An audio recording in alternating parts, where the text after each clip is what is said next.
ನಮಸ್ಕಾರ ಪ್ರಜಾಪ್ರಭುಗಳೇ, ನಾನು ವಿಜಯ್ ಕುಮಾರ್ ಲಕ್ಷ್ಮೀಪುರ. ಪ್ರಜಾಪ್ರಭು ಚಾನಲ್ಗೆ ಸ್ವಾಗತ. ಈ ಸಂದರ್ಭ ಹೇಗಿದೆ ಅಂದ್ರೆ ಭಾರತ ಒಂದು ಯುದ್ಧ ಸನ್ನದ್ಧವಾಗಿ ನಿಂತಿದೆ. ಅದಕ್ಕೆ ತಕ್ಕನಾಗಿ ಇವತ್ತು ನ್ಯೂಸ್ ಪೇಪರ್ ಕೂಡ ಬಂದಿದೆ. ಅಂದ್ರೆ ಏನು ನಮ್ಮ ಪೌರರಿಗೆ ಸ್ವರಕ್ಷಣೆ ತಾಲೀಮ್ ಅಂದ್ರೆ ಮಾಕ್ ಡ್ರಿಲ್ ಅಂತಾರೆ. ಈ ಯುದ್ಧ ಕಾಲದಲ್ಲಿ ಹೇಗೆ ನಾವು ರಕ್ಷಿಸ್ಕೋಬೇಕು ನಮ್ಮನ್ನ ನಾವು ಅನ್ನೋದು, ಅಂದ್ರೆ ಒಂದು ಬಂಕರ್ಸ್ ಇರ್ಬೋದು ಅಥವಾ ಇನ್ನೊಂದು ಇರ್ಬೋದು. ಮತ್ತೆ ರಾತ್ರಿ ಹೊತ್ತು ಲೈಟ್ಗಳೆಲ್ಲ ಆಫ್ ಮಾಡೋದು, ಕಿಟಕಿಗಳಿಗೆಲ್ಲ ನ್ಯೂಸ್ ಪೇಪರ್ ಹಾಕೋದು. ನಾವು ಚಿಕ್ಕಂದಲ್ಲಿ ಹುಡುಗರಿದ್ದಾಗ 1971 ಅನ್ಸುತ್ತೆ, ರಾಜಾಜಿನಗರದಲ್ಲಿ ಇದ್ವಿ ನಮ್ಮ ತಾತವ್ರ ಮನೇಲಿ. ಆಗ ಎಲ್ಲ ನ್ಯೂಸ್ ಪೇಪರ್ಗಳು ಕಿಟಕಿಯೆಲ್ಲ ಅಂಟಿಸಿ ಇದನ್ನ ಲೈಟ್ಗಳೆಲ್ಲ ಆಫ್ ಮಾಡ್ತಾ ಇದ್ವಿ. ಯಾಕೆಂದ್ರೆ ಇಲ್ಲೊಂದು ನಗರ ಇದೆ, ಬೆಂಗಳೂರು ನಗರ ಇದೆ ಅನ್ನೋದನ್ನೇ ಗೊತ್ತಾಗಬಾರದು ಶತ್ರುಗಳಿಗೆ ಅನ್ನೋದು ಬಹಳ ವಿಶೇಷ. ಅದಕ್ಕೋಸ್ಕರ ಈ ಸಂದರ್ಭದಲ್ಲಿ ನಾವೆಲ್ಲರೂ ಪ್ರತಿಯೊಬ್ಬರು ಎಚ್ಚರಿಕೆಯಿಂದಿರ್ಬೇಕಾಗತ್ತೆ.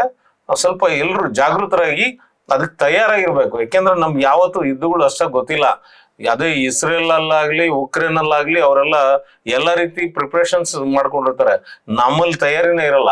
ಈಗ ಅದೇನೋ ಒಂದು ಈ ಒಂದು ದಾರುಣವಾದ ಆ ಪಹಲ್ಗಾಮ್ನಲ್ಲಿ ಏನ್ ದುರಂತ ನಡೀತಲ್ಲ, ಹಿಂದೂಗಳು ಮಾರಣ ಹೋಮ ಮಾಡಿದ್ರಲ್ಲ, ಅದಕ್ಕೆ ತಕ್ಕ ಶಾಸ್ತಿ ಮಾಡೋಕ್ಕೋಸ್ಕರನೇ ಭಾರತ ಸರ್ಕಾರ, ಇಂಡಿಯನ್ ನೇವಿ ಮತ್ತೆ ಆರ್ಮಿ ಎಲ್ಲ ಸೇರಿ ಒಗ್ಗಟ್ಟಾಗಿ, ಏರ್ ಫೋರ್ಸ್ ಎಲ್ಲ ಸೇರಿ ಒಂದು ಕ್ರಮ ತಗೊಂತಾ ಇದ್ದಾರೆ. ಮೋಸ್ಟ್ಲಿ 7ನೇ ತಾರೀಕಿಂದ ಮಾಕ್ ಡ್ರಿಲ್ ಎಲ್ಲ ರಾಜ್ಯಗಳಲ್ಲಿ ಮಾಡಬೇಕು ಅಂತ ಆದೇಶ ಆಗಿದೆ. ಸೊ ನೀವು ದಯವಿಟ್ಟು ಎಲ್ಲರೂ ಸರ್ಕಾರದೊಂದಿಗೆ ಸಹಕರಿಸ್ಬೇಕು ಈ ಸಂದರ್ಭದಲ್ಲಿ. ಇದೇ ಒಂದು ಸಂದರ್ಭದಲ್ಲಿ ನಾನು ಏನು ಒಂದು ವಿಡಿಯೋನ ತೋರ್ಸೋದಕ್ಕೆ ಹೊರಟಿದ್ದೀನಿ ಅಂದ್ರೆ, ಇವರು ಮೇಜರ್ ಗೌರವ್ ಆರ್ಯ ಅಂತ, ಚಾಣಕ್ಯ ಡೈಲಾಗ್ ಅಂತ ಅವ್ರದೇ ಒಂದು ಯೂಟ್ಯೂಬ್ ಇದೆ, ಹಿಂದಿಲಿದೆ. ಆ ಕನ್ನಡಕ್ಕೆ ಸ್ವಲ್ಪ ನಾನು ಅದನ್ನ ತೋರಿಸಿ ಹೇಳ್ತಾ ಹೋಗ್ತೀನಿ. ಯಾತಕ್ಕೆ ಹೇಳ್ತೀನಿ ಅಂದ್ರೆ, ಅವ್ರಿಗೆ ಇದ್ರ ಬಗ್ಗೆ ಸಾಕಷ್ಟು ವಿಚಾರಗಳು ಗೊತ್ತಿದೆ. ಸುಮಾರು 25 ವರ್ಷ ಅದರಲ್ಲಿ ಅನುಭವ ಇದೆ.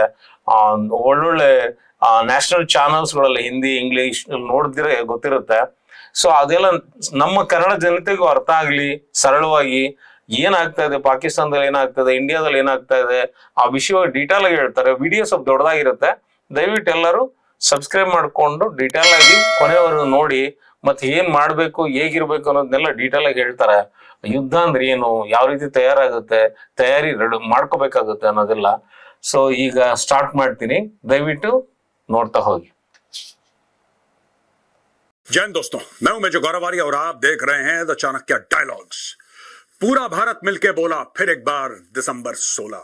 दोस्तों, वो दिन पास आ रहा है जब पाकिस्तान फिर एक बार 53 साल के बाद अपने घुटनों पे आएगा। उसके ऐसे इंतजाम कर दिए हैं कि वो घुटनों पे आए। चलिए एक एक करके मैं आपको समझाता हूं और ये भी समझाता हूं कि क्या ब्रीफिंग हुई है। माननीय प्रधानमंत्री जी के पास कौन कौन गया, उन्होंने क्या ब्रीफ करा और किस तरीके से अपने टारगेट चुने गए हैं। चलिए मेरे साथ। राजनाथ सिंह जी का एक बहुत बड़ा बयान आया है, what you desire will happen. Rajnath Singh big hint amid tension with पाक। As the defense minister, it is my responsibility to work with my soldiers and ensure the protection of the country's borders, Rajnath Singh said. ये उन्होंने बोला है कि मैं आपको आश्वासन देता हूं। राजनाथ सिंह जी कह रहे हैं, मैं आपको आश्वासन देता हूं कि प्रधानमंत्री मोदी जी की लीडरशिप के अंडर जो आप चाहते हैं वो होगा। अब ये बहुत बड़ा हिंट है दोस्तों, बहुत बड़ा संकेत है। आप जो चाहते हैं, देश क्या चाहता है? देश यही तो चाहता है कि ठोक दो पाकिस्तान को। यही चाह रहे हैं और तो कुछ नहीं चाह रहे। ये इंडस वाटर ಅಂದ್ರೆ ಆರ್ಯ ಅವ್ರು ಏನ್ ಹೇಳ್ತಿದ್ದಾರೆ ಅಂದ್ರೆ, ರಾಜನಾಥ್ ಸಿಂಗ್ ಏನ್ ನಮ್ಮ ರಕ್ಷಣಾ ಸಚಿವರು ಇದ್ದಾರೆ, I want to assure you that under prime minister Modi's leadership what you deserve will certainly happen. ಅಂದ್ರೆ ನಿಮ್ಗೆ ಏನ್ ಬೇಕೋ ನಾನು ಎಲ್ಲಾ ರೀತಿ ಸಹಕಾರ ಕೊಡ್ತೀವಿ ಅಂದ್ರೆ ದೇಶ ಏನ್ ಬಯಸ್ತಾ ಇದೆ. ಇವತ್ತಿನ ಅವ್ರು ಏನ್ ಮಾಡಿದರೆ ಕೃತ್ಯ, ಏನ್ ಟೆರರಿಸ್ಟ್ಗಳು, ಅದು ಪಾಕಿಸ್ತಾನದಿಂದ ಪ್ರಚೋದಿತವಾಗಿ ಮಾಡಿರುವಂತ ಪಹಲ್ಗಾಮಲ್ಲಿ ನಡೆದಿರುವಂತ ಘಟನೆ, ಅದಕ್ಕೆ ತಕ್ಕ ಶಾಸ್ತಿ ಅಂದ್ರೆ ಯುದ್ಧ ಮಾಡ್ಲೇಬೇಕು ಅನ್ನೋ ಮನೋಭಾವ ಜನರಲ್ಲಿ ಇದೆ ಅನ್ನೋದನ್ನ ಹೇಳ್ತಾ ಇದಾರೆ. ಮುಂದೆ ನೋಡಿ, ಹಾಗೆ ನೋಡಿ. देश यही तो चाहता है कि ठोक दो पाकिस्तान को। यही चाह रहे हैं और तो कुछ नहीं चाह रहे। ये इंडस वाटर और ये रोक दो इनका, और जहाज रोक दो इनके, और इनके साथ यातायात रोक दो, हवाई मार्ग रोक, ये सब सलाद पापड़ अचार, ये इस टाइप की चीज है। ये दाल रोटी सब्जी थोड़ा ना है। दाल रोटी सब्जी तो ये है कि पाकिस्तान को ठोक दो, और इसीलिए डिफेंस मिनिस्टर का ये कहना बनता भी है। डिफेंस मिनिस्टर का ಅಂದ್ರೆ ಇದೆಲ್ಲ ಸಣ್ಣ ಪುಟ್ಟ ನಾವು ನೀರ್ ನಿಲ್ಲಿಸ್ತೀವಿ, ಮತ್ತೆ ಎಕ್ಸ್ಪೋರ್ಟ್ ಇಂಪೋರ್ಟ್ ಎಲ್ಲ ನಿಲ್ಲಿಸ್ತೀವಿ, ಈ ತರ ಎಲ್ಲ ಹೇಳ್ತಾ ಇದಾರಲ್ಲ. ಇದು ಹೇಗೆ ಅಂದ್ರೆ ಊಟಕ್ಕೆ ಉಪ್ಪಿನಕಾಯಿ ಇದ್ದಂಗೆ, ಹಪ್ಪಳ ಸಂಡಿಗೆ ಉಪ್ಪಿನಕಾಯಿ ಇದ್ದಂಗೆ. ನಿಜವಾಗ್ಲೂ ಬೇಕಾಗಿರೋದು ನಮ್ಗೆ ಅನ್ನ ಸಾಂಬಾರು ರೊಟ್ಟಿ ಈ ತರದ್ ಬೇಕು, ಅದು ಮುಖ್ಯ ಅಂತ ಹೇಳ್ತಾ ಇದಾರೆ. क्योंकि दिल को ठंडक तभी पहुंचेगी जब वहां आग लगेगी. इसके अलावा ठीक है करो, बाकी चीजें भी करो, कोई मना नहीं कर रहा, लेकिन वो चीज तो चाहिए बॉस. पाकिस्तान को ठोकना वो चाहिए, और उसी के बारे में कह रहे हैं कि पाकिस्तान को ठोक दिया जाएगा. दोस्तों, इसके पहले मैं अगली स्लाइड में जाऊं, मैं 1 मिनट लूंगा और आपको स्ट्रेटेजिक डेप्थ का कॉन्सेप्ट समझाने की कोशिश करूंगा. पाकिस्तान क्यों इतना बावला हो रखा है, और आज से नहीं, पिछले 40-50 साल से जब ये थ्योरी निकली थी स्ट्रेटेजिक डेप्थ की, आज से 50-55 साल पहले से, तब से आज तक पाकिस्तान बावला हो रखा है. देखिए साहब, पूरे जम्मू और कश्मीर के इलाके में यहां पे लश्कर ए तैयबा, जैश ए मोहम्मद, हिजबुल मुजाहिदीन, अल्लाह टाइगर्स, दुनिया भर की जो तंजीमें हैं, टेररिस्ट ऑर्गेनाइजेशन है, यहां पे पाकिस्तान ने पैदा करी. आपको ये पता है कि पंजाब में पाकिस्तान ने खालिस्तानी आतंकवाद पनपाया. आपको यह भी पता है कि यहां ईरान में टेरर ग्रुप्स इन्होंने एक्टिव करवाए. आपको यह भी पता है कि यहां पे तालिबान और दुनिया भर के और ग्रुप्स, चाहे वो अलकायदा हो, चाहे वो इस्लामिक स्टेट हो, ये सारी की सारी चीजें पाकिस्तान ने करवाई. लेकिन आखिर पाकिस्तान ऐसा करवाता क्यों है? उसको क्या फायदा है यार? क्यों करवाएगा पाकिस्तान ऐसा? ठीक है, जिहाद है, लेकिन उसका एक स्ट्रेटेजिक एम भी तो होगा. जिहाद तो एक आइडियोलॉजिकल एम हो सकता है, लेकिन उसके पीछे स्ट्रेटेजिक थॉट प्रोसेस क्या है? अगर आप पाकिस्तान को देखेंगे दोस्तों, तो पाकिस्तान ये है. This is Pakistan. ये एक लंबा सा ऐसा, ಅಂದ್ರೆ ಆರ್ಯ ಅವ್ರು ಏನ್ ಹೇಳ್ತಿದ್ದಾರೆ ಅಂದ್ರೆ, ಈ ಜಮ್ಮು ಕಾಶ್ಮೀರದಲ್ಲಿ ಟೆರರಿಸ್ಟ್ ಗ್ರೂಪ್ಗಳನ್ನ ರೆಡಿ ಮಾಡಿದ್ರು, LET ಆ ತರ, ಲಷ್ಕರ್ ತೊಯ್ಬಾ ಆ ತರ. ಪಂಜಾಬಲ್ಲಿ ಖಲಿಸ್ತಾನ್ ಉಗ್ರಗಾಮಿಗಳನ್ನ ಮಾಡಿದ್ವಿ. ಆಫ್ಘಾನಿಸ್ತಾನದಲ್ಲಿ ತಾಲಿಬಾನ್ಗಳಿದ್ದಾರೆ, ಇರಾನ್ ನಲ್ಲೂ ಟೆರರಿಸ್ಟ್ ಗ್ರೂಪ್ ಇದೆ. ಇವ್ರು ಎಲ್ಲಾರ್ಗು ಜಿಹಾದಿ ಅಂತ ಈ ತರ ಮಾಡಿ ಇವತ್ತೆಲ್ಲ ಅದು ಉಲ್ಟಾ ಆಗ್ಬಿಟ್ಟಿದೆ. ಖಲಿಸ್ತಾನದವ್ರು ಏನ್ ಅವ್ರಿಗೆ ಸಪೋರ್ಟ್ ಮಾಡಲ್ಲ, ಅಲ್ಲಿ ಅಫ್ಘಾನಿಸ್ತಾನ ಇದರಲ್ಲಿ ತಾಲಿಬಾನ್ಗಳು ಉಲ್ಟಾ ಆಗಿದ್ದಾರೆ, ಈ ಕಡೆ ಬಲೂಚಿಸ್ತಾನದವ್ರು ಅವರು ಇವ್ರು ಉಲ್ಟಾ ಆಗಿದ್ದಾರೆ. ಹಾಗೆ ಈಗ ಏನಾಗಿದೆ, ಪಾಕಿಸ್ತಾನ ಯಾವ ರೀತಿ ಇದೆ ಅದು ಪ್ರದೇಶ ಅನ್ನೋದನ್ನ ಆರ್ಯ ಅವ್ರು ಹೇಳ್ತಾರೆ. ನೋಡಿ, ಹಾಗೆ ಮುಂದೆ ನೋಡಿ. ऐसा है पाकिस्तान शेप में. अगर आप ये देखेंगे, पाकिस्तान बहुत नैरो है. पाकिस्तान बहुत नैरो है. और दोस्तों, यही नैरोनेस जो है पाकिस्तान की, राइट, यही जो इसकी ब्रेड्थ कम है पाकिस्तान की, जो इसकी चौड़ाई कम है पाकिस्तान की, लंबाई काफी है, चौड़ाई जो पाकिस्तान की कम है, ये पाकिस्तान के लिए सबसे बड़ा नासूर है. ಅಂದ್ರೆ ಪಾಕಿಸ್ತಾನ ಒಂಥರ ಉದ್ದಕ್ಕಿದೆ, ಅದರಲ್ಲಿ ಅಗಲ ಕಡಿಮೆ ಇದೆ, ಬ್ರೆಡ್ ಕಡಿಮೆ ಇದೆ. ಇಲ್ಲಿ ಈ ರಾಜಸ್ಥಾನದಿಂದ ಮತ್ತೆ ಆಫ್ಘಾನಿಸ್ತಾನ್ ಹೋಗೋ ಮಧ್ಯದಲ್ಲಿ ಇನ್ ಬಿಟ್ವೀನ್ ಸ್ಪೇಸ್ ಏನಿದೆ ತುಂಬಾ ಚಿಕ್ಕದಿದೆ. ಅವ್ರಿಗೆ ಫೈಟ್ ಮಾಡಕ್ ಜಾಗನೇ ಇಲ್ಲ. ಈ ಕಡೆ ಉಲ್ಟಾ ಆಗ್ಬಿಡವ್ರೆ ಆಫ್ಘಾನಿಸ್ತಾನದವರು, ಈ ಕಡೆ ಇಂಡಿಯಾ, ಆ ಕಡೆ ತುಂಬಾ ಚಿಕ್ಕ ಸ್ಪೇಸ್ ಉಳ್ಕೊಂಡಿದೆ. ಸೊ ಹಂಗಾಗಿ ಅವ್ರಿಗೆ ಫೈಟ್ ಮಾಡೋದು, ಇವ್ರು ಏನಾದ್ರು ಇಂಡಿಯಾದವ್ರನ್ನ ನುಗ್ಬಿಟ್ರೆ ತುಂಬಾ ಈ ಕಡೆ ಎರಡು ಭಾಗನೇ ಆಗೋಗ್ಬಿಡುತ್ತದು. ಪಾಕಿಸ್ತಾನ ಆ ಮಟ್ಟದಲ್ಲಿದೆ, ಅದನ್ನ एक्सप्लेन ಮಾಡ್ತಾ ಇದ್ದಾರೆ. पाकिस्तान इसी को देख के डरता है. तो अगर पाकिस्तान अपना इलाका नहीं बढ़ा सकता, जाहिर सी बात है अपना इलाका तो नहीं बढ़ा सकता, क्योंकि यहाँ पे इंडियन आर्मी है, यहाँ पे तालिबान है, ये अपना इलाका तो नहीं बढ़ा सकता, तो करेगा क्या भाई? ये अपना इलाका नहीं बढ़ा सकता तो ये अपना इन्फ्लुएंस बढ़ाएगा, राइट, अपना इन्फ्लुएंस, अपना रसूख बढ़ाएगा. तो यहां पे उसको ये पता है कि अगर यहां पे लड़ाई होगी तो यहां पे लश्कर ए तैयबा और जैश ए मोहम्मद इंडियन आर्मी से लड़ेंगे और पीछे से इंडियन आर्मी को परेशान करेंगे. पंजाब के इलाके में क्या होगा? खालिस्तानी आतंकवादी. ये उसकी सोच थी. यहां पे अगर कुछ होता है यहां पे, तो ये इस तरीके से लड़ाई. आपको लड़ाई लड़ने के लिए जमीन चाहिए, और आप अगर पाकिस्तान का मैप देखेंगे, पाकिस्तान के पास लड़ने के लिए जमीन नहीं है. इसलिए पाकिस्तान, थोड़ी सी चीज होती है, Indus water treaty is in abeyance, we will declare nuclear war. आपने देखा है, झट से न्यूक्लियर वॉर के बारे में पाकिस्तान बात करता है. 2 सेकंड नहीं लगते उसको, nuclear war, nuclear war, nuclear war. क्यों? क्योंकि पाकिस्तान को पता है कि अगर यहां से एक बार इंडियन आर्मी घुस गई तो पूरा गुड नाइट बोल देगी पाकिस्तान के 2 टुकड़े. इसीलिए हर चीज के अंदर न्यूक्लियर की धमकी दो कि अगर तुम इतना भी घुसे तो हम दिल्ली को बर्बाद कर देंगे, हम हर जगह बम मार देंगे, कलकत्ता से लेकर बंबई से लेकर बैंगलोर से लेकर हैदराबाद, चेन्नई, हर जगह दिल्ली को हम बिल्कुल आग ही आग कर देंगे. पूरे भारत में एक जिसको कहते हैं कि घास का तिनका तक नहीं उगने दे, ये सारा का सारा ड्रामा पाकिस्तान करता है because of the strategic depth. चलिए अगली स्लाइड में। वहां पे दोस्तों एक बात पता लगी है कि पाकिस्तान ट्रेड थेफ्ट, अब हमने मना कर दिया कि पाकिस्तान कुछ सामान नहीं जाएगा ना वहां से सामान आएगा, तो पाकिस्तान क्या कर रहा है ये देखिए। India on high alert to थ्वाट Pakistan bid to access markets. अब पाकिस्तान ने क्या बोला है, भैया हमने बोला कि सारे इंपोर्ट बंद, भागो यहां से, भागो यहां से, ना भेजेंगे ना कुछ खरीदेंगे। अब पाकिस्तान को क्या हो रहा है कि बहुत दिक्कत हो रही है, बहुत ज्यादा दिक्कत हो रही है कि अब क्या करें, अब क्या करें। ಅಂದ್ರೆ ಒಂದೊಂದೇ ಸ್ಟ್ರಾಟಜಿ ಮಾಡ್ತಾ ಇದೆ ಗವರ್ಮೆಂಟ್ ಆಫ್ ಇಂಡಿಯಾ.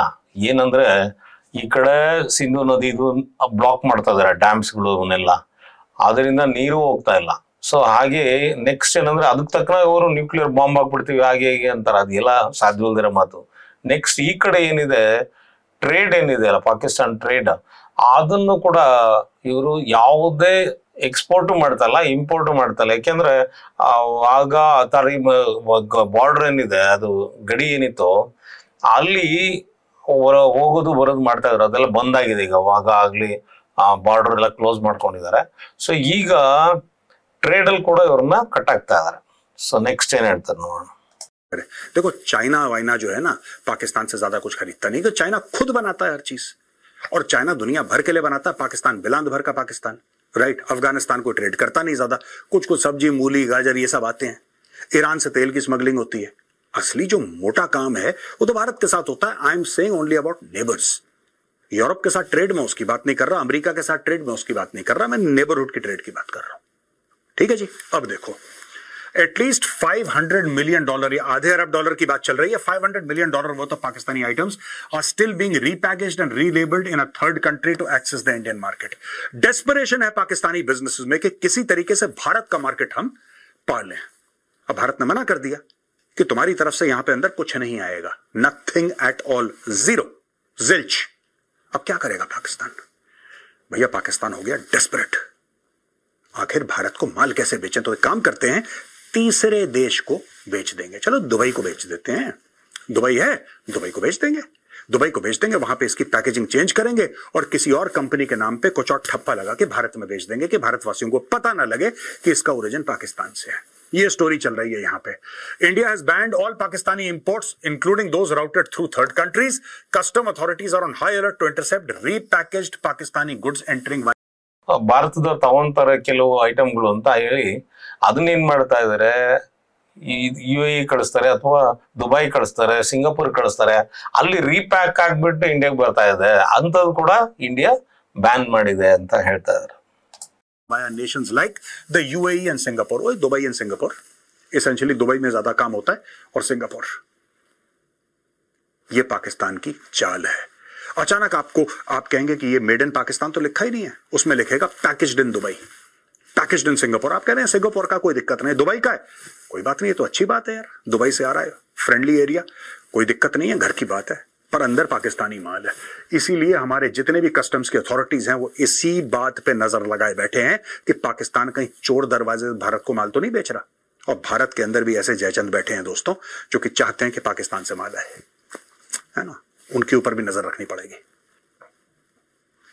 वहां पे दोस्तों लगातार मीटिंग का सिलसिला जो है खत्म होने का नाम नहीं ले रहा, और लेटेस्ट है इंडियन एयरफोर्स एंड नेवी के चीफ्स जो हैं, आप ये देख सकते हैं, यहां पे नेवी चीफ हैं, ये एयर चीफ हैं, और ये लोग मिले हैं प्रधानमंत्री जी से और प्रधानमंत्री जी के साथ अपने प्लान्स डिस्कस करें।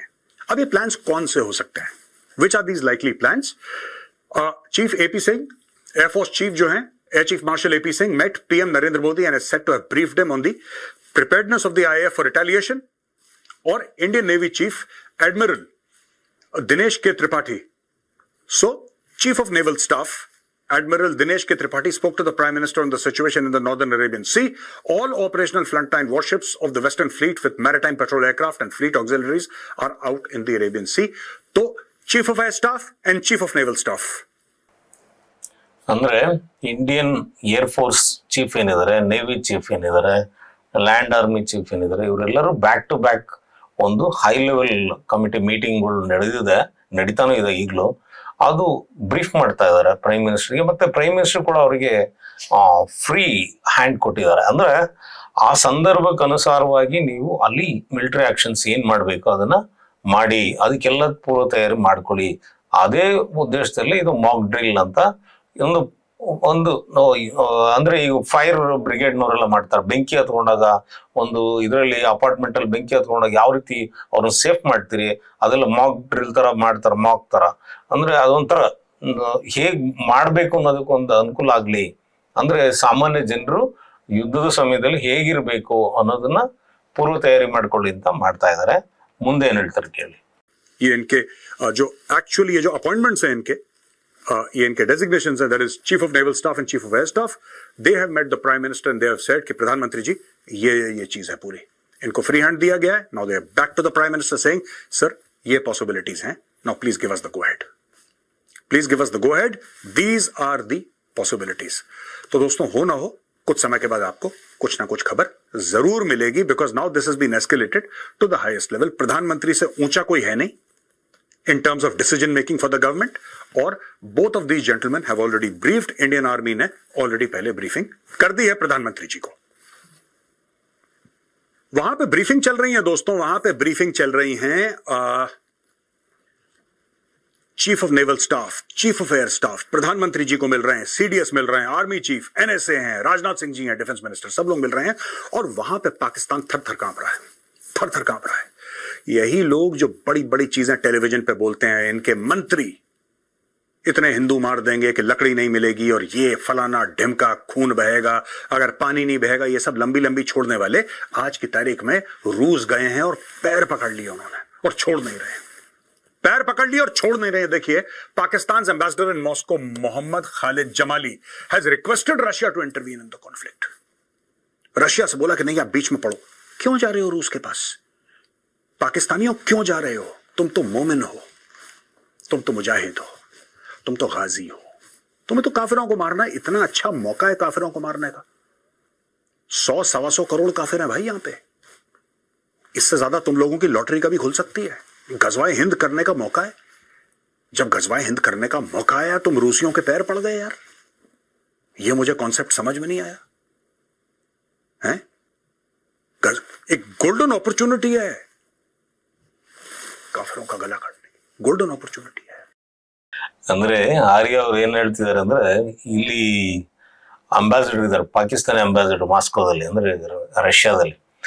ಅವ್ರ ಹೆಸರು ಮೊಹಮ್ಮದ್ ಖಾಲಿದ್ ಜಮಾಲಿ ಅಂತ. ಅಂದ್ರೆ ರಷ್ಯಾದವ್ರಿಗೆ ನೀವು ಕಾನ್ಫ್ಲಿಕ್ಟ್ ಮಧ್ಯೆ ಇಂಟರ್ಫಿಯರ್ ಮಾಡಿ, ಅಂದ್ರೆ ನೀವು ಮಧ್ಯಸ್ಥಿಕೆ ವಹಿಸ್ಕೊಂಡು ಇದನ್ನ ನಿಲ್ಲಿಸಿ, ಯುದ್ಧ ಆಗೋದ್ ಬೇಡ ಅಂತ ಬೆಗ್ಗಿಂಗ್ ಮಾಡ್ತಾ ಇದಾರೆ ಅಂತ. ಯಾಕಪ್ಪ ಬೆಗ್ ಮಾಡ್ತಾ ಇದೀಯಾ, ನೀವು ಕಾಫಿರ್ನೆಲ್ಲ ತೆಗಿಬೇಕು ಅಂತೀರಲ್ಲ, ಬನ್ನಿ ಯುದ್ಧ ಮಾಡಿ ತೆಗೆದು ಬಿಡಿ ನಮ್ಮನ್ನೆಲ್ಲ ಅಂತ ಹೇಳ್ತಾ ಇದಾರೆ ಆರ್ಯ ಅವ್ರು. ಅಂದ್ರೆ ನಿಮ್ಗೆ ಎಷ್ಟು ಹೇಳಿದ್ರು ತಿಳುವಳಿಕೆ ಅರ್ಥ ಮಾಡ್ಕೊಂಡಿಲ್ಲ.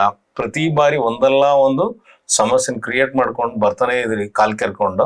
ಸೊ ಇದು ರೆಡಿಯಾಗಿ ಅನ್ನೋ ಅರ್ಥದಲ್ಲಿ ಹೇಳ್ತಾ ಇದಾರೆ. ಮುಂದೆ ನೋಡಿ ಹಾಗೆ. क्या हुआ तुम्हें? क्यों मुलायम पड़ गए, क्यों हल्के पड़ गए पाकिस्तानियों? तुम तो लाल किले पे सब्ज परचम लहराएंगे इंशाअल्लाह. क्या हुआ? वहां पे जाके लेवरोव के पैर पड़ गए, पुतिन के पैर पड़ गए. क्या मालिक बचाओ, मोदी के सर पे खून सवार है, कुछ करो बचाओ. ये देखो Jamali said Russia had historical role in mediating past India-Pakistan conflicts such as the Tashkent Declaration. Oh, Tashkent की याद आ गई. He emphasized Russia's strong relationship with both India and Pakistan. देखो ये है टिपिकल पाकिस्तानी पंजाबी झूठ. रशिया का क्या रिलेशन है पाकिस्तान? मैं जानना चाहता हूं पाकिस्तानियों, अगर तुम ये वीडियो देख रहे हो, तुमने कितने का माल बेचा रूस को? कितने का माल बेचा तुमने रूस को? ये तो समझाओ मुझे कि साहब इतने अरब डॉलर की ट्रेड है रशिया के साथ हैं. ये देखो चोर ऐसा लगता है दोस्तों, मोहम्मद खालिद जमाली ये चोर है, चोर की शक्ल है, ये चोर ऐसा लगता है. ಅಂದ್ರೆ ಪಾಕಿಸ್ತಾನ ಯಾವ ರೀತಿ ಯಾವ ಮಟ್ಟಕ್ಕೆ ಬಂದಿದೆ ಅಂದ್ರೆ, ತಾಷ್ಕೆಂಟ್ ಡಿಕ್ಲರೇಷನ್ ಎಲ್ಲ ಅದು ಮುಗಿದೋದ ಕತೆ. ತುಂಬಾ ದಿನಗಳಾಗಿದೆ, ಎಲ್ಲ ಇವರು ಅದೆಲ್ಲ ಬಿಟ್ಬಿಟ್ಟು ಬಂದ್ಬಿಟ್ಟಿದಾರೆ. ಈಗ ಹೇಳ್ತಾರೆ strong relationship with India and Pakistan ಅಂತ. ಅಂದ್ರೆ ಸುಳ್ಳು ಹೇಳ್ತಾ ಇದ್ದಾನೆ ಈ ಮನುಷ್ಯ, ಈ ಮೊಹಮ್ಮದ್ ಖಾಲಿದ್ ಜಮಾಲಿ ಕಳ್ಳ, चोर इद्दंगे ಅಂತ ಆರ್ಯ ಉಗಿತಾ ಇದೆ. अगर कोई पूछे कि चोर कैसा लगता है, अगर आपसे आपका बच्चा पूछे कि पापा चोर कैसा लगता है, तो कहना बेटा चोर ऐसा लगता है. ये देखो He emphasized Russia's strong relationship with both India and Pakistan. Oh हो, both India and Pakistan. आपने कितना माल खरीदा है रूस से? आप कब से रूस के साथ खड़े हुए हैं? ये पाकिस्तानी झूठ बोलते हैं, ये मक्कार लोग हैं दोस्तों। पाकिस्तानी वो थे जिन्होंने अमेरिका से पैसा लेकर रूस की पीठ पे खंजर उतारा था। The so called first Afghan जिहाद, जब रूसी फौजें आई थी, यूएसएसआर की फौजें आई थी ना अफगानिस्तान के अंदर, उस वक्त जनरल जियाउल ने पैसे लिए थे, जियाउल हक ने। जनरल जियाउल टुक मनी, हमीद गुल आईएसआई का चीफ, ये सारी की सारी बदमाशी उन्होंने करवाई। हजारों रूसी फौजियों को मरवाने का जो जिम्मा था वो पाकिस्तान का था, और आज भी बड़े फक्र के साथ कहते हैं पाकिस्तानी कि हमने तोड़ा है रूस को, हमने सोवियत संघ को तोड़ा, ये बोलते हैं पाकिस्तानी। आप कभी भी देखिए, इनके टेलीविजन पे देखिए क्या बातें होती हैं। दे ऑल से वेरी प्राउडली कि रूस को तोड़ने में हमारा बहुत बड़ा किरदार रहा है। अरे यार एक बात बताओ, अगर रूस को तोड़ने में तुम्हारा इतना बड़ा किरदार रहा है तो इनके पैरों पे क्यों गिर रहे हो? इनसे रहम की भीख क्यों मांग रहे हो? और तुम्हें क्या लगता है कि रूस जो है वो एक्चुअली इंटरवीन करेगा, मीडिएट करेगा भारत का? रूस तो कहेगा भैया, रूस क्या कह रहा है हमसे कि ये रहे SU-57, पैसे दो, SU-57 लो और जाओ बम मारो इस्लामाबाद में। रूस को क्या लेने देना है पाकिस्तान से? इनसिग्निफिकेंट ब्लडी कंट्री, कोई पूछता नहीं पाकिस्तान को, भिखारी सबसे बड़े। अब जाके ये फिर से लेट गए रूस के पैरों में कि हमें बचाओ, इंडिया आ रहा है मारने के लिए, मोदी की आंख में खून सवार है। क्यों यार? और देखो झूठ कितना बड़ा।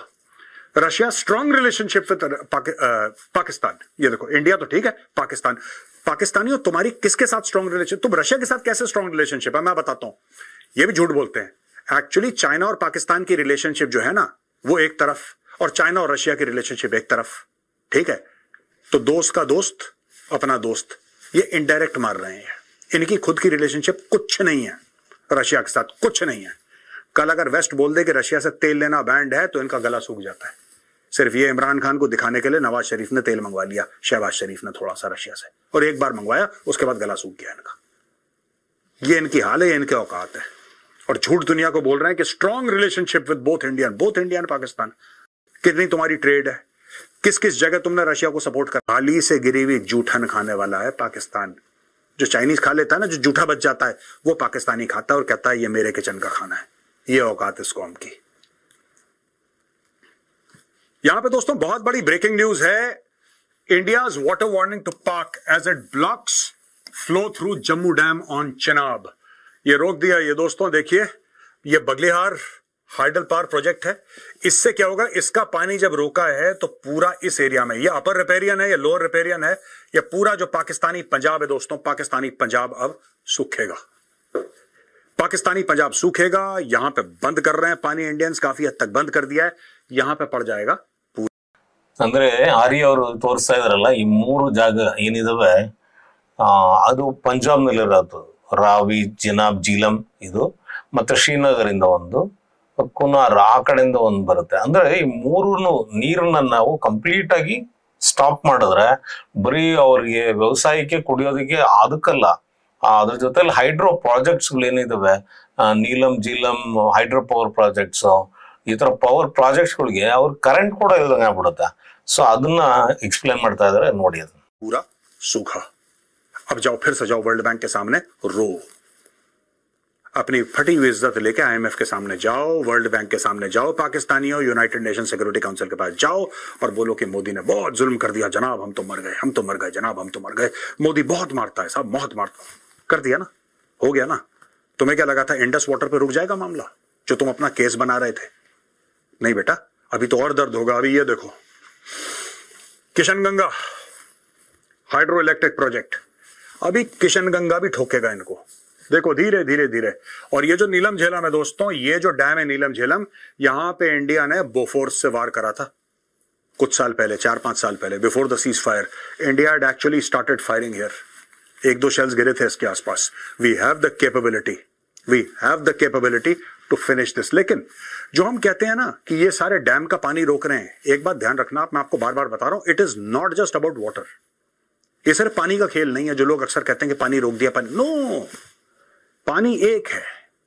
पानी के अलावा आप समझो कि इनका अनाज बर्बाद, इनकी जमीन पे सूखा, और तीसरी चीज, इसका नाम देखो क्या है, हाइड्रो पावर प्रोजेक्ट है ना ये भाई साहब, ये हाइड्रो पावर प्रोजेक्ट है। आप ये समझो, अब हाइड्रो पावर प्रोजेक्ट का क्या मतलब है? यानी कि बिजली पैदा कर रहा है। अब ना कर रहा है बिजली पैदा, क्योंकि बिजली पानी से पैदा होती है यहां पे, और पानी है नहीं। तो बिजली पर भी मारा, खाने पर भी मारा, पानी पर भी मारा। 3 गुना पाकिस्तान पे चोट पहुंचाई है। ये मैं आपको इस मैप के थ्रू बताना चाह रहा था। रशिया ने, वही रशिया जिससे इनका एम्बेसडर इनके पैर पकड़ रहा था और कह रहा था कि हमारे बहुत अच्छे रिश्ते हैं आपके साथ, बहुत ಅಂದ್ರೆ ನೀರು, ವಿದ್ಯುತ್, ಆಹಾರ ಮೂರು ನಿಲ್ಲಿಸಿದ್ವಿ ಅಂತ ಹೇಳ್ತಾರೆ.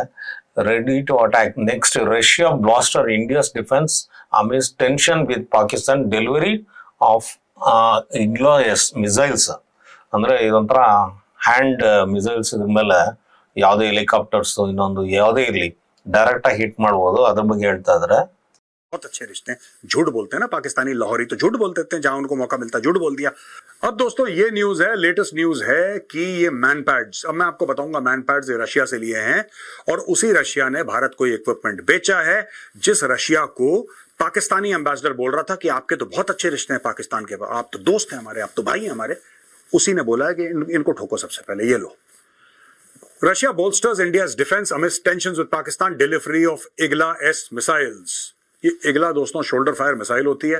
आप यहां पे लगाते हो अपने कंधे पे, आप ऐसे एम करते हो, हेलीकॉप्टर है, एयरक्राफ्ट है, कोई भी इनकमिंग ऑब्जेक्ट है, आप उस पर लॉक करते हो, आप इसका ट्रिगर दबाते हो, मिसाइल जाती है और उसको बर्बाद कर देती है। राइट, तो ये जाएंगे सीधा का सीधा लाइन ऑफ कंट्रोल पे, या जहां पर भी ये लोग डिप्लॉय करना चाहें। और अगर देखें कि पाकिस्तानी प्लेन आ रहा है, हेलीकॉप्टर आ रहा है, आपने इगला फायर करी, thank you very much, good night.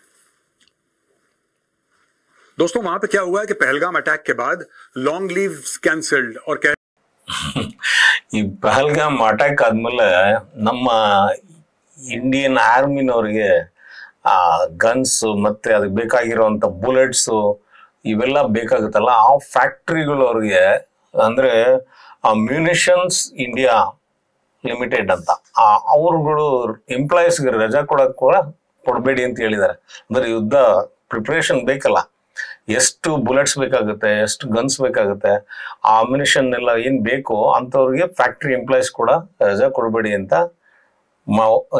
Declare ಮಾಡಿದ್ದಾರೆ. ಸೊ ಅದ್ರ ಬಗ್ಗೆ ಹೇಳ್ತಾ ಇದ್ರೆ ನೋಡಿ ಕೇಳಿಸ್ಕೊಳ್ಳಿ. कह रहे हैं कि 2-3 दिन से ज्यादा छुट्टी सबकी कैंसिल हो गई है। अच्छा, इसका कारण ये दिया गया है, ये फैक्ट्रीज वो हैं जो हथियार बनाती हैं, एमुनिशन बनाती हैं, ठीक है। इनको ये बोला गया है कि नहीं साहब, पुराने ऑर्डर आप पूरे नहीं कर पाए, इसलिए हम आपकी छुट्टियां कैंसिल कर रहे हैं, लंबी छुट्टियां कैंसिल कर रहे हैं, कोई नहीं जाएगा, ऐसा कहने के लिए। ये तो आपने बात बोली ना, एक एक्चुअली लोग कह रहे हैं कि गर्मी इतनी हो गई और फौज के इतने ऑर्डर आ गए हैं कि उन ऑर्डर्स को मीट करने के लिए इनको दिन रात काम करना पड़ेगा। इसलिए बोला कि जिसको इमरजेंसी 1-2 दिन जाओ वापस आ जाओ, इससे ज्यादा छुट्टी मत मांगना, नेशनल इमरजेंसी है दोस्तों। Following the Pahalgam terror attack and heightened tensions with Pakistan, Munitions India Limited has reportedly cancelled extended leaves for employees across most of its 12 ordnance factories, while senior management cites missed production targets and export orders as the reason. Some officials suggest that national security concerns prompted the decision. Munitions India Limited has cancelled extended leave for employees across most of its 12 ordnance factories, limiting leave to a maximum of 2 days. 2 दिन से ज्यादा कोई छुट्टी नहीं जाएगा. Some officials suggest national security concerns. Specific factories include those in Chandrapur, Jabalpur, Itarsi, Kosipur and Badmal have confirmed the implementation of this directive. बोला कि भाई तुम गोला बारूद बनाओ, जो तुम्हारा काम है रात दिन काम चलेगा, क्योंकि रात दिन इस्तेमाल भी होगा, तो आपको बैकलॉग पूरा करना है ना फिर। तो अब ये फैक्ट्रीज पूरे मूड में आ गए और मोड में आ गए, मूड और मोड दोनों ज्यादा प्रोडक्शन बढ़ा दिया गया है यहाँ पे। वहां पे दोस्तों इजराइल के जो एम्बेसडर टू इंडिया हैं रूवन अजार, इन्होंने लिंक कराया Pahalgam attack timing to the recent visit by Hamas leaders to Pakistan occupied Kashmir, where they reportedly met with Jaish e Mohammad terrorist. तो लश्कर तैयबा और जैश ए मोहम्मद दोनों के दोनों हमास के आतंकियों से मिल रहे हैं। This is pan Islamist terror. मैं बार बार कहता हूं, लोग मुझे हेट मैसेजेस भेजते हैं कि मेजर आप गलत बात कर रहे हैं, मेजर आप इलॉजिकल बात कर रहे हैं, ऐसा कैसे हो सकता है, ऐसा ऐसे हो सकता है। ಅಂದ್ರೆ ಏನಾಗಿದೆ ಇಲ್ಲಿ, ಹಮಾಸ್ನವರು ಕೂಡ ಇಸ್ರೇಲಿ ಎನ್ವಾಯ್ ಆಗಿದಾರಲ್ಲ, ambassador, Israel ambassador to India Reuven Azar, ಅವ್ರು ಪಹಲ್ಗಾಮ್ ಅಟ್ಯಾಕ್ ಆದ್ಮೇಲೆ ಈ ಪಾಕಿಸ್ತಾನ್ POK ಏನಿದೆಯಲ್ಲ ಅಲ್ಲಿ ಹಮಾಸ್ ಲೀಡರ್ಗಳು ವಿಸಿಟ್ ಮಾಡಿದ್ದಾರೆ. ಅಂದ್ರೆ ಇದನ್ನೊಂಥರ ಇಡೀ ಒಂದು ಇದನ್ನ ಹಾಳು ಮಾಡೋದು ಕೊಟ್ಬಿಡ್ತಾರೆ ಇವರು. ಹಮಾಸ್ ಹೇಗಾಯ್ತು ಆ ರೀತಿ ಅದೊಂದು ತೊಂದರೆ ಆಗುತ್ತೆ ಮುಂದಿನ ದಿನಗಳಲ್ಲಿ ಅನ್ನೋದನ್ನ ಹೇಳ್ತಾ ಇದ್ದಾರೆ ಆದಿ ಅವರು. ಕೇಳಿಸ್ಕೊತಾರೆ. इसको आप छोड़ो तो मुझे ऐसा लगता है कि आज से आना बंद हो जाएंगे पैनल पे. आज से पैनल पे आना बंद हो जाएंगे. Editors of NBD are advised to refrain from inviting panelists, speakers and commentators from Pakistan in their program who are known for espousing views that undermine the sovereignty, integrity and security of the nation as we speak against our country. देखो ना यार, editors are requested to exercise a high degree of editorial discretion and judgment. मुझे तो यही बात समझ में नहीं आ रही. मुझे यही बात समझ में नहीं आ रही कि हम लोग पहलगाम ಅಂದ್ರೆ Pakistan is ban from Indian TV debates and appearance.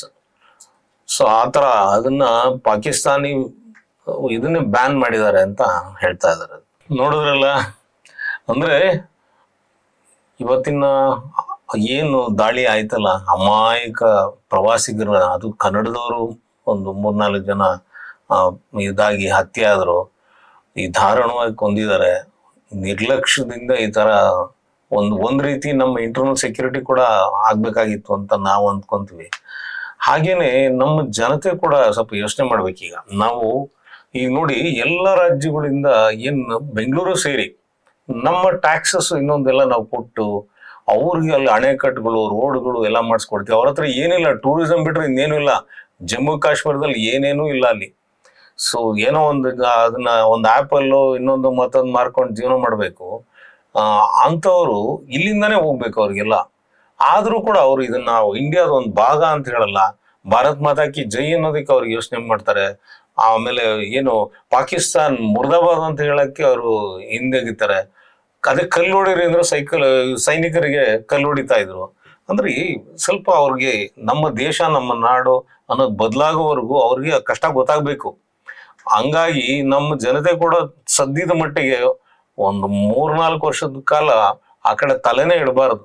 Jammu ಕಾಶ್ಮೀರದಲ್ಲಿ ಅವ್ರಿಗೆ ಆ ಊಟದ ಕಷ್ಟ ಇನ್ನೊಂದು ಗೊತ್ತಿರ್ಬೇಕು. ಒಬ್ಬ ಆಕ್ಚುಲಿ ಬಿ-ಬಾಯ್ ಅಂತ ಇನ್ನೊಬ್ಬ ಯೂಟ್ಯೂಬರ್ ಹೋಗಿದ್ದಾನೆ. ಅಲ್ಲಿ ಏನ್ ಮಾತಾಡಿದ್ರು ಅವ್ರು ಯಾರು ಅವ್ರು ಇದ್ರ ಬಗ್ಗೆ ರೆಸ್ಪಾಂಡ್ ಮಾಡಕ್ಕೆ ತಯಾರಿಲ್ಲ. ಅಂದ್ರೆ ಆರಾಮ ಏನು ಆಗೇ ಇಲ್ಲ ಅನ್ನೋ ತರ ಓಡಾಡ್ಕೊಂಡಿದ್ದಾರೆ. ಅವ್ರಿಗೆ ಏನಾಗುತ್ತೆ, ನಾವುಗಳೇ ಆ ರೀತಿ ಬೆಳೆಸ್ಬಿಟ್ಟಿದೀವಿ. ಈಗ ಎಲ್ಲಾ ರೀತಿ ಫೆಸಿಲಿಟಿಗಳನ್ನ ಕೊಟ್ಟು ಅವ್ರನ್ನ ಮುದ್ದು ಮಾಡಿ ಕೊಂಡಿಸಿದೀವಿ.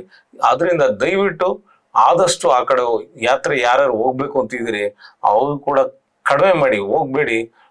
ಇನ್ನೊಂದಷ್ಟು ಅವ್ರಿಗೆ ಆ ಕಷ್ಟ ಗೊತ್ತಾಗ್ಲಿ. ಜೊತೆಗೆ ಈ ಏನ್ ಪಾಕಿಸ್ತಾನಿಗಳು ಏನ್ ಇದಾರೆ ಇವ್ರು ಬುದ್ಧಿ ಕಲ್ಸೋವರೆಗೂ ನಾವುಗಳು ಎಚ್ಚರಿಕೆಯಿಂದಿರ್ಬೇಕು. ನಮ್ಮ ಸುತ್ತಮುತ್ತ ಯಾರಿದ್ದಾರೆ ಅವ್ರ ಬಗ್ಗೆನೂ ಎಚ್ಚರಿಕೆ ಇಲ್ಲ. ಯಾಕೆಂದ್ರೆ ಅವ್ರು ಕೂಡ ಕೆಲವರು ಸಪೋರ್ಟರ್ಸ್ ಇರ್ತಾರೆ ಇಂಡಿಯಾದಲ್ಲಿ ಇದ್ರೂ ಕೂಡ ಅವ್ರ ಬುದ್ಧಿ ಮಾತ್ರ ಬದಲಾಗಿಲ್ಲ. ಎಲ್ಲೋ ಇಲ್ಲಿ ಅಲ್ಲೆಲ್ಲೋ ವಿಧಾನಸೌಧದಲ್ಲಿ ಜಿಂದಾಬಾದ್ ಅಂದ್ಬಿಡೋದು, ಪಾಕಿಸ್ತಾನ್ ಜಿಂದಾಬಾದ್ ಅನ್ನೋದು, ಪಾಕಿಸ್ತಾನ್ ಕ್ರಿಕೆಟ್ನವ್ರು ಗೆದ್ದು ಬಿಟ್ರೆ ಪಟಾಕಿ ಹೊಡೆಯೋದು. ಇದು ಏನ್ ತೋರಿಸುತ್ತೆ? ನೀವು ಎಲ್ಲಿದ್ದೀರಿ, ಏನ್ ಮಾಡ್ತಾ ಇದೀರಿ ಅನ್ನೋ ಪರಿಜ್ಞಾನನೇ ಇಲ್ಲ. ನಾವು ಭಾರತೀಯರು, ನಮ್ ಇಂಡಿಯಾದವರು, ನಮ್ ದೇಶ, ಅವ್ರೇನಾದ್ರ ಬಾಂಬ್ ಹಾಕೋದ್ರೆ ಅಥವಾ ಇನ್ನೊಂದು ಹಾಕೋದ್ರೆ ನೀವು ಸಾಯ್ತೀರಿ ಅನ್ನೋ ಪರಿಜ್ಞಾನ ಇಲ್ಲ. ಅಷ್ಟು ತಿಳುವಳಿಕೆ ಅಂದಿರೋದು. ಇದು ಶಿಕ್ಷಣದ ಕೊರತೆ ಅಂತ ಅನ್ಬೇಕು. ಸ್ವಲ್ಪ ಇನ್ನು ಯಾವಾಗ ಕಲಿತಾರೋ ಗೊತ್ತಿಲ್ಲ ಅವರೆಲ್ಲ. ಇವ್ರಿಗೆಲ್ಲ ಒಳ್ಳೆ ಬುದ್ಧಿ ಬರ್ಲಿ ಅಂತ ಹೇಳಿ ಆರ್ಯದವ್ರನ್ನ ವಿಡಿಯೋ ನೋಡಿದಕ್ಕೆ ಧನ್ಯವಾದಗಳು. ಅವರು ಕೂಡ ಈ ಮೂಲಕ ನಾನು ಧನ್ಯವಾದನ ಹೇಳ್ತಾ ಈ ವಿಡಿಯೋನ ಇಲ್ಲಿ ಮುಗಿಸ್ತೀನಿ. ಜೈ ಹಿಂದ್, ಜೈ ಕರ್ನಾಟಕ, ನಮಸ್ಕಾರ.